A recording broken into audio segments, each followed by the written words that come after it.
We see it all the time on social media these days. One person will make a comment and then another will chime in, and all of a sudden an argument is underway. The end result of this is almost always that neither side makes any real headway, and more importantly, neither side takes the time to even attempt to understand the person they're arguing with. This phenomena highlights a deterioration in our ability to think critically and to have civil discussions with one another.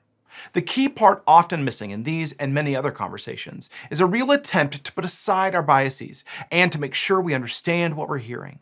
There are a few things to consider that can improve your ability to think critically and to help make sure you're engaging with others honestly. Let's first look at biases. I have them, you have them. They're why my brother-in-law and I can get such drastically different meanings from the same political speech. We literally hear different things. Biases affect your ability to critically engage in more ways than politics, though. They also affect your ability to hear what your employees are saying or what you might hear in personal conversations. Biases come from a variety of sources. Some stem from how you were raised, others are based on your experiences in the world, and others come from our personalities. We interpret others' actions and statements based on these biases, whether we mean to or not. There are 3 steps you can take to identify and eliminate biases from affecting your interpretations. First, do some self-analysis. This should always start with self-reflection, where you honestly look at those times where you misinterpreted someone and try to understand why. It should involve having open and honest conversations with trusted people around you, and it can involve taking assessments to identify biases and other perspectives.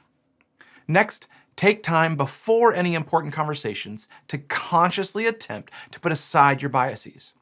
Next time an employee comes in, don't assume anything about what they're saying. Stay neutral until you have all the facts.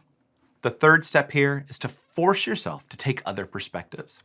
You can do this by literally saying to yourself, if I thought the opposite of what I do now, how would I argue for that?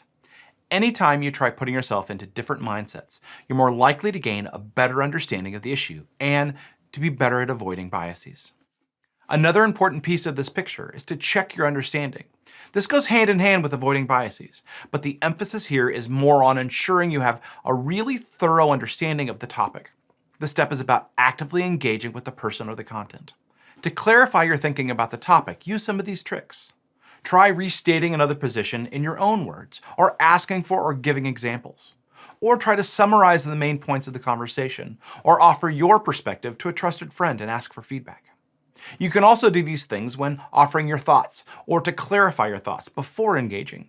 Can you state your main point in a clear and concise sentence? Can you offer other examples to support your main point? Or can you give an analogy that illustrates your main point? Having a thorough understanding of yourself and of the topic at hand is an essential foundation for thinking critically and for engaging well with others. So next time you find yourself typing a witty reply in that comment box, take a moment to ask yourself some of the questions you learned in this lesson.